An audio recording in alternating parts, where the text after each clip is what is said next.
সন্তানের প্রতি মায়ের ভালোবাসা কতটা গভীর হতে পারে তা ব্রাজিলের সিলভিয়া গ্রোকো আর নিকোলাস গ্রোকোর গল্প না জানলে বোঝা মুশকিল।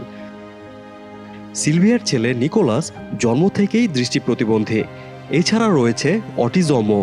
কিন্তু ফুটবলের প্রতি ভালোবাসা কখনোই মাঠের উত্তেজনা থেকে দূরে রাখতে পারেনি নিকোলাসকে। ছেলের ফুটবল প্রেমের প্রতি মা সিলভিয়ারও রয়েছে অকুণ্ঠ সমর্থন। ব্রাজিলের সাও পাওলোতে পালমেইরাস নামক ফুটবল দলের প্রতিটি ম্যাচ স্টেডিয়ামে এসে দেখেন তারা। ছেলের পাশে বসেন সিলভিয়া। মাঠে কি ঘটছে, কে বল পাস দিচ্ছে, কোথা থেকে আক্রমণ গড়ে উঠছে, দর্শকদের উল্লাস কিংবা স্টেডিয়ামের আবহ সবকিছুই নিজের কণ্ঠে ছেলের সামনে জীবন্ত করে তোলেন মা।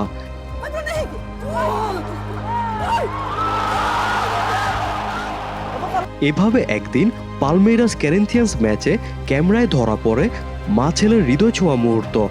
সামাজিক মাধ্যমে দ্রুত ছড়িয়ে পড়ে গল্পটি। মা ছেলের মর্মস্পর্শী গল্প আবেগ আপ্লুত করে লাখো মানুষকে।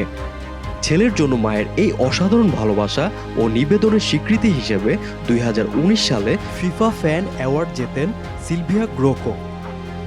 ফুটবলের মাঠে গোলের গল্প আছে অনেক, কিন্তু সন্তানের প্রতি একজন মায়ের ভালোবাসার এই গল্প হয়তো ফুটবল ইতিহাসে সবচেয়ে বড় অনুপ্রেরণার গল্পগুলোর একটি হয়ে থাকবে।